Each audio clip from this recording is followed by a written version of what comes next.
Hello everyone. अब हम चलते हैं डायरेक्ट 7 साल बाद लीव के बाद। सई अब कंपनी को हैंडल करती है और वो बहुत ज़्यादा मैच्योर भी हो चुकी है, साथ में कितनी खूबसूरत भी बन चुकी है। यहाँ पर वो एक बच्चे से मिलती है और यहाँ पर वो बच्चा अपने पापा के नाम का लैंटर्न ऐसे बाल के छोड़ता था और यहाँ पर वो पूछता है कि आप भी किसी को मिस करते हो ना, तो ऐसे लैंटर्न बाल के छोड़ सकते हो, उनको उन तक आपकी सारी बातें पहुंच जाएगी। और यहाँ पर सही बोलती है कि मुझे ये भी पता नहीं वो कैसा है, क्या कर रहा है। और नेक्स्ट सीन में दिखाया जाता है सई इस आइलैंड पे इस वजह से आई हुई थी क्योंकि उसे एक आइलैंड ख़रीदना था और इसके ओनर से मिलना था, लेकिन रास्ते पे जाते टाइम उसकी गाड़ी ख़राब हो जाती है, जिस बात की वजह से सई थोड़ा आगे आती है। एक गैरेज में एक लड़का ऐसे बाइक बना रहा होता है तो उसका फेस दिख नहीं रहा था। सई उसे बोलती कि क्या तुम इस आइलैंड के ओनर को जानते हो, और वो लड़का जब ऐसे उसे देखता है तो उसकी आंखें तो चौंकनी रह जाती है। क्योंकि ये जो लड़का था वो बिल्कुल क्ला की तरह देख रहा होता है। और यहाँ पर सही फटाक से वहाँ से जाने लगती है, बोलती कि आई एम सॉरी। और उसके बाद वो बोलते कि क्या चाहिए। सही बोलती है कि क्या हम मिले क्या। वो बोलता है नहीं। यहाँ पर सही बोलती कि दुनिया कितनी छोटी है ना, मुझे लगा तुम वो हो जो मैं जानती हूँ जिसको। और यहाँ पर वो बोलता है कि तुम ऐसे भाग रहे हो जैसे कि कोई भूत देख लिया। और उसके बाद वो पूछती है कि तुम इस आइलैंड के ओनर को जानते हो। वो बोलता है कि हाँ। तो उसके बाद वो उसे पैसे देकर बोलती है कि तुम वहाँ तक मुझे ले जा सकते हो। और वो उसके पैसों को देखता है। एंड देन दिखाया जाता है बाइक पे वो लड़का अब तक इसका नाम नहीं रखते। यहाँ पर वो जा रहा होता है और सही को क्ला के साथ की मूवमेंट याद आ रही थी। वो जो लड़का था उसे उस जगह पे ले जाता है जहाँ पर ओनर रहता था, लेकिन यहाँ पर जाने के बाद पता चलता है कि ओनर अभी यहाँ पर नहीं है। सही पूछती है कि ओनर कहाँ पर गया है, तुम्हें पता है क्या। क्ला बोलता है कि तुम वेट करो ना, तुम उसके लिए आई हो उसी काम के लिए, तो वेट नहीं कर सकती, ऐसा बोल देता है। और उसके बाद जो क्ला था वहाँ ये जो लड़का था वहाँ से चला जाता है। सही जब वो पीछे जा रहा था ना तो उसे देखते ही रह गई थी क्योंकि उसे बार बार क्ला ही याद आ रहा होता है। सो यहाँ पर वो लीता को कॉल करके बोलती इसके बारे में, लेकिन अब लीता भी श्योर नहीं थी। हमें दिखाया जाता है यहाँ पर जो लड़का था वो बोलता है कि आपकी मैडम हेलीकॉप्टर से जाना चाहती है तो आप चले जाइए, उसके ड्राइवर को ऐसा बोल देता है। हमें दिखाया जाता है कुछ टाइम बाद सही उठती है, लेकिन अब तक वो आया नहीं था। और यहाँ पर जो लड़का था वो आया हुआ था और वो बोलता है कि तुम्हारा ड्राइवर वेट कर रहा है, चलो मैं वहाँ तक छोड़ देता हूँ। सही थोड़ा डर जाती है और वो बोलती कि नहीं मैं खुद ही चली जाऊँगी। और उसके बाद यहाँ पर वो जो लड़का था वो उसे पोस्ट नहीं कर पाता। और उसके बाद सही आती है और उसके जो ड्राइविंग वाली सीट है ना वहाँ पर बैठ जाती है और जो लड़का था वो वहाँ से निकल जाता है। तो हमें दिखाया जाता है जब सही उस गाड़ी में चढ़ के उधर चली जाती है ना तो ये जो लड़का था बहुत वाइल्ड सी स्मेल देता है, लाइक होता है ना कुछ है। और वो अपने घर पे चला जाता है ये लड़का। इस लड़के का घर बहुत आलीशान टाइप का था। और हमें दिखाया जाता है यहाँ पर सही की तो गाड़ी एक्सीडेंट ही हो गई थी, उसके सर पे चोट आया था और यहाँ पर वो हेल्प के लिए चिल्ला रही होती है। नेक्स्ट सीन जो लैंटर्न में ना सही ने क्ला के बारे में लिख के वो ऐसे उड़ाया था ना, वो इस लड़के के घर पे आ पहुंचा था और वहाँ पर वो लिखा हुआ था कि चाहे जितनी भी टाइम हो जाए लेकिन मैं कभी तुम्हें भुला नहीं पाऊँगी, आज भी मैं तुम्हें बहुत याद करती हूँ।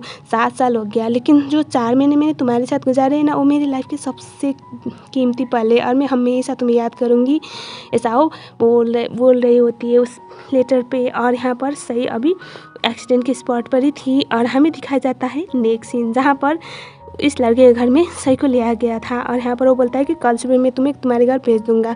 वो फ़ोन मांग रही होती है घर पे कांटेक्ट करने के लिए, लेकिन ये लड़का बोलता है कि हमारे पास यहाँ पर फ़ोन नहीं होते। और उसके बाद उसकी खून पे ऐसे वो जो एक कपड़ा लेके पोंछने लगता है, लेकिन यहाँ पर सही थोड़ी डर जाती है। और यहाँ पर वो उसे बहुत इसे देख रही थी क्योंकि यार ये लड़का बिल्कुल क्ला की तरह देख रहा था। नेक्स्ट सीन सही के पापा मिस्टर सेन यहाँ पर प्रॉम्प्ट आके बोलता है कि सही फिर से घर नहीं आई पापा। तब यहाँ पर वो उसे देखते हैं, पापा नहीं अंकल। और यहाँ पर वो बोलते हैं कि अभी वो बच्ची नहीं है, वो आ जाएगी, तुम लोग अगर ढंग से काम नहीं करते ना तो उसे जाना नहीं पड़ता, ऐसा वो बोलते हैं। सो क्ला को दिखाया जाता है वो याद करता है अभी जब सही उससे देखकर डर गई थी। और उसके बाद यहाँ पर सही ना चिल्ला रहे थे क्ला प्लीज़ मुझे छोड़ के मत जाओ, तो वो ऊपर जाता है रूम में देखने के लिए। तो यहाँ पर वो रो रही थी, चिल्ला रही थी सपने में कि क्ला प्लीज़ छोड़ के मत जाओ, मुझे छोड़ के मत जाओ, प्लीज़ मुझे छोड़ के मत जाओ, आई एम सॉरी तुमने गलत समझा मुझे, प्लीज़ मुझे छोड़ के मत जाओ, ऐसा बोल रही थी। यहाँ पर ये लड़का बोलता है कि तुम्हें लगता है इतना आसान था मेरा लाइफ। सो ये था क्ला। और उसके बाद हमें दिखाया जाता है यहाँ पर क्ला जब मर गया सोच रहे थे लेकिन वो बच गया था लकीली। और उसके बाद जो मिस एशिया थी ना उन्होंने ना उसे उसके बाद सपोर्ट किया था। और यहाँ पर एक किडनी क्ला का उनकी बेटी पे लगा था, तो उनका बेटा भी बच गया और यहाँ पर क्ला भी बच गया। और यहाँ पर मिस एशिया ने बोला था कि उसके बाद वो सारी जिम्मेदारी उसकी उठाएंगी। सो जो हमारा हीरो था उसके बाद मिस एशिया के भरोसे ही यहाँ तक आ पहुँचा था। अभी वो सही को देखता है प्रेजेंट में और बोलता है कि तुम इतनी सी चीज़ की वजह से तुम मर नहीं जाओगे सही, जो मैंने जलाए उसके आगे तुम्हारा ये सब तो कुछ भी नहीं है, ऐसा वो बोल देता है। और वो उसकी आंखों से आंसू आ रहे होते हैं और उसके बाद क्ला वहाँ से बाहर निकल जाता है। सही अपनी आंखें खोलने के बाद नीचे आती है। नीचे फ़ोन बज रहा होता है। फ़ोन में ना कल खेम का आ रहा था, तो वो शॉक हो गई थी। वो उस फ़ोन को रिसीव करती है। रिसीव करने के बाद खेम बोला था कि क्ला तुम कहाँ पर हो, फ़ोन क्यों रिसीव नहीं कर रही हो। ये सुनने के बाद वो तो बहुत ज़्यादा शॉक हो जाती है। ऑब्वियसली ये क्ला था और सही के हाथ से फ़ोन गिर गया। और उसके बाद वो क्ला को ढूंढने लगती है। वो क्ला के पास जाके बोलती कि तुमने मुझे धोखा क्यों दिया, मुझे बताओ। तुम वापस आ गए और मुझे बताया क्यों नहीं, तुम कहाँ पर थे अब तक, तुम हो कौन, तुमने ये सब क्यों किया, तुमने मुझे धोखा क्यों दिया, ऐसा बोल रही होती है। तो यहाँ पर वो बोलता है कि तुम कौन हो, मैं तुम्हें जानता ही नहीं। यहाँ पर सही बोलती कि ड्रामा मत करो, इतना ओवर एक्टिंग मत करो, तुमने ये सब क्यों किया। तो वो बोलता है कि मैं तुम्हारी जान लेना चाहता हूँ, ऐसा वो बोल देता है। वो बोलती कि मैंने तुम्हारे साथ क्या किया जो तुम मेरे साथ ये सब करना चाहते हो। तो वो बोलता है कि तुम खुद से पूछो और यहाँ से चली जाओ, ऐसा बोला था। यहाँ पर वो बोलती कि तुम वापस आ गए लेकिन तुमने बताया क्यों नहीं, तुम चाहते क्या हो। वो बोलता है कि मैं जो भी चाहता हूँ ना, ये बात याद रखना कि जो भी मेरे साथ हुआ है अब तुम्हारी बारी है और अब इस सब ना मैं तुमसे लूँगा बदला। अगर तुम यहाँ पर होगी तो पता नहीं तुम्हारे साथ क्या होगा। बहुत गुस्से में बोलता है। यहाँ पर सही ने बहुत इरिटेट होकर वहाँ से चली जाती है। सो ये था हमारा क्ला जो बदला लेने के लिए आ चुका है। हमें दिखाया जाता है सही भागते हुए जाती है। वो जो उसके पापा के सेक्रेटरी थे ना, वो उसे लेने के लिए आए हुए थे और यहाँ पर वो उनके साथ चली जाती है। यहाँ पर अपने पापा के सेक्रेटरी सैनसेन से बोलती है कि प्लीज़ आप उसके बारे में पता लगाओ, क्योंकि मुझे बताया गया था कि उसकी ब्रेन डेड होने की वजह से उसने ब्रेन डेड हुआ था सुसाइड करने के बाद और वो मर गया था सडनली। वो इसे कैसे आ सकता है, वो कहाँ पर था अब तक, ऐसा वो बोल रही थी। और वो सैनसन ओके बोल देता है। हमें नेक्स्ट सीन दिखाया जाता है खेम और क्ला एक घर पे आए हुए थे और यहाँ पर क्ला किसी को मिलने के लिए आया हुआ था। ऑब्वियसली एक कोई और नहीं, हमारी सस्पिशियस लेडी एशिया थी। और यहाँ पर वो उनके साथ मिलता है तो हमें इन दोनों की बातों से पता चलता है जो क्ला है उसने इनकी सारी बिजनेस संभाल रखा है। हमें दिखाया जाता है उसके बाद नेक्स्ट सीन, ये लोग आज हांगकांग में थे और पार्टी के लिए जा रहे होते हैं। यहाँ पर ये लोग बात कर रहे थे कि अगर वो क्ला की तरह दिखता है तो क्या वो सच में क्ला है, वो चाहता क्या है तुमसे, ऐसा वो बोल रहे होते लिता। और ये दोनों ही बहुत ज़्यादा डाउट में थे क्योंकि कभी पता नहीं चला। इन लोगों ने ऐसा नहीं कि ट्राई नहीं किया था क्ला को ढूंढने के लिए, लेकिन कभी कुछ पता नहीं चला। सडनली क्ला अपीयर हो गया और मतलब हो या वो है या नहीं ये भी पता नहीं था। और यहाँ पर लीता बोलती कि अभी क्ला का तो पता नहीं, लेकिन तुम्हारी लाइफ में जो उसका तो थोड़ा भाव दो, ऐसा वो बोल रही थी। मतलब था इनका इवेंट स्टार्ट हो जाता है। इवेंट में यहाँ पर सही पहुँच जाती है। इस इवेंट पे एक खूबसूरत सी मॉडल आई हुई थी और ये हमारे ड्रामे की सेकेंड लीड बोल सकते हैं क्लैरी। ये एशिया की टॉप सुपर मॉडल थी और उसे उसकी लाइफ की लव के बारे में पूछा जाता है। तभी एक लड़का एंट्री मारता है। अब तक उसका फेस रिवील हुआ नहीं है। हमें दिखाया जाता है सैनसेन कॉल करके बताता है सही को कि वो मरा नहीं था, मतलब उसकी ब्रेन डेड हुआ था तो उसका कोई ऑफिशियल डॉक्यूमेंट बना नहीं, तो इसका मतलब क्ला जिंदा है और हो सकता है उसने बाद में सर्वाइव कर लिया हो, ऐसा वो बोल रहे थे। तो सही बोलती है कि अगर इतना कुछ हो गया था तो मुझे कभी बताया क्यों नहीं गया। वो बहुत डाउट में पड़ जाती है। हमें दिखाया जाता है क्लैरी मेरे लाइफ में कोई है, लेकिन वो ऐसा वो बोल रही होती है। And then enters none other than क्ला। यहाँ पर क्ला इसका बॉयफ्रेंड था, लेकिन यहाँ पर सही जो क्लैरी है उसे काल के इंट्रोड्यूस करवाती है और वो उसका बॉयफ्रेंड है, ऐसा बोल देती है। यहाँ पर जो सही है क्ला को एजेंट काल देखती है तो बहुत शॉक हो जाती है और उसके बाद गन सही के पास आके बोलता है कि ये दोनों कितने अच्छे लग रहे हैं ना। तो वो बोलते कि किसकी बात कर रहे हो। वो बोलता है कि जो क्लैरी और काल है ना, ये दोनों कपल है। और उसके बाद वो ना उसे आज यहाँ प्रपोज करने के लिए आया हुआ था और वो प्रपोज कर देता है। सही कुछ समझ पा नहीं रही थी तो वो उसे रिंग भी पहना देता है। यहाँ पर क्ला ये सब देख रहा होता है। उसके बाद हमें दिखाया जाता है जो क्लैरी है ना, वो आके सही को कंग्रेचुलेट करती है और बोलती कि पता नहीं मेरी किस्मत में इसे रिंग पाना कब लिखा है।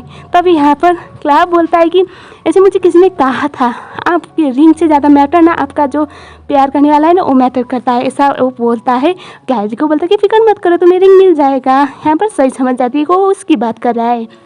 उसके बाद दिखा जाता है यहाँ पर क्ला ने ना उसे एक फ़ोटो भेजा था जब ये दोनों साथ थे ना, वो वाला मोमेंट का। वो बोलती कि वो मुझे ब्लैकमेल करने के लिए आए, मुझे उससे जाके बात करनी पड़ेगी। यहाँ पर सही जाती है और बोलती कि तुम यहाँ पर क्यों आए हो, तुम वो ये फ़ोटो मुझे क्यों भेज रहे हो। यहाँ पर क्ला बोलता है कि तुम मेरे घर पे फ़ोन छोड़ के गई थी और किसी के घर पे फ़ोन छोड़ के जाओगी तो कोई ना कोई तुम्हारा फ़ायदा तो उठा ही लेगा ना, ऐसे तुम डर रही हो क्या, हम दोनों का पास था, अगर दुनिया को पता चलेगा तो क्या होगा। ऐसा सोच के ऐसा वो बोल रहा था। तभी यहाँ पर सही बोलती है उसे कि कौन सा पास था, हम दोनों का कोई पास था ही नहीं, तुमने मुझे धोखा दिया है और मुझे समझ में नहीं आ रहा तुम मुझसे किस बात की वजह से नाराज़ हो, ऐसा वो बोल देती है। यहाँ पर क्या बोलता है कि वो तुम्हें बाद में पता चलेगा और उसके बाद वो बोलता है कि डरो मत, हम दोनों का जो पास है ना मैं इतनी जल्दी सबके सामने रिवील नहीं करूँगा। और उसकी आंखों में आप लोग देख सकती हो कितना ज़्यादा नफरत है, कितना ज़्यादा। और यहाँ पर सही को वो पानी में भी गिरा देता है जिस तरह से लास्ट टाइम गिरी थी ना। एंड देन हमें दिखाया जाता है सही अब इतना ज़्यादा कन्फ्यूज हो गई थी, इतना ज़्यादा। सही क्ला के रूम में कुछ एविडेंस ढूंढने के लिए चली गई होती है, लेकिन यहाँ पर क्ला इसी टाइम पे यहाँ पर आ पहुँचता है और वो बोलता है कि ये दूसरी बार है जो तुम मेरे रूम में ऐसे बगैर बताए आ गई, मतलब विथआउट परमिशन। तब यहाँ पर सही बोलती है कि तुम चाहती क्या हो आखिर, एक बात ज़रूर याद रखना, तुम्हारे पास जितने भी पैसे हो गए ना तो तुम अच्छे नहीं बनोगे, तुम्हारी पर्सनैलिटी इससे भी ख़राब हो चुकी है, जो क्ला मैं जानती थी ना उससे भी ख़राब। यहाँ पर वो बोलता है कि यहाँ पर मैं अभी बस इसलिए आई हूँ क्योंकि मैं तुम्हारी लाइफ को ना जानू बनाना चाहता हूँ। और उसके बाद सही ना इससे बात डर जाती है। वो बोलता है कि तुम्हें याद है लास्ट टाइम हम दोनों ड्रंक हो गए थे तो क्या हुआ था। यहाँ पर सही उसे धक्का देती है, तभी वो भी गिर जाती है। तो यहाँ पर क्ला बोलता है कि ये देखो कर्मा, तुम किसी के साथ गलत कर रही हो तो अभी वही तुम्हारे साथ हो रहा है। और उसके बाद उसके ऊपर ना बियर भी गिर गया था। यहाँ पर होता क्या है ना, वो बोलती है कि मुझे पता नहीं किस बात की वजह से तुम इतना ज़्यादा नफरत कर रहे हो मुझसे, मैंने क्या बिगाड़ा है, लेकिन एक बार ज़रूर याद रखना जो भी तुम चाहते हो ना वो कभी नहीं होगा। यहाँ पर क्ला के हाथों में ना एक फ्लावर थे जो जिससे सही को एलर्जी थी, तो इस बात की वजह से उसे प्रॉब्लम होने लग जाती है। यहाँ पर क्ला उसे देख रहा था and he was staring her so badly. यहाँ पर सही बेहोश हो गई थी, जो अब यहाँ पर थाइन और लीता उसे हॉस्पिटल में ले जाते हैं। सही कुछ याद कर रही होती है। यहाँ पर 2 साल पहले सेम फ्लावर जिसकी वजह से उसे एलर्जी हो गई थी, और यहाँ पर उस टाइम पे भी उसने शायद क्ला को देखा हुआ था और उसे हेल्प भी मांग रही थी, लेकिन उसने हेल्प ना करते हुए वहाँ से चला गया था। सही अभी हॉस्पिटल में उठती है और वो याद करती है कि इसका मतलब वो मुझ पर अब तक नज़र रखा हुआ था, वो मुझे मारना चाहते हैं, मैंने उसका क्या बिगाड़ा है, आखिर वो चाहता क्या है, ऐसा वो सोच रही होती है। तो ये hate love turn into hate में क्या मोड़ आने वाला है नेक्स्ट पार्ट में, उसके लिए हमें नेक्स्ट पार्ट वेट करना पड़ेगा। तो यहाँ ये था एपिसोड नंबर 7 का एक्सप्लेनेशन। अगर आप लोगों को मेरी वीडियो पसंद आई तो वीडियो को लाइक ज़रूर करना, और हम जानेंगे आखिर इसका नफरत इस लेवल तक क्यों पहुँच गया। चैनल में हो तो चैनल को सब्सक्राइब जरूर कर लेना।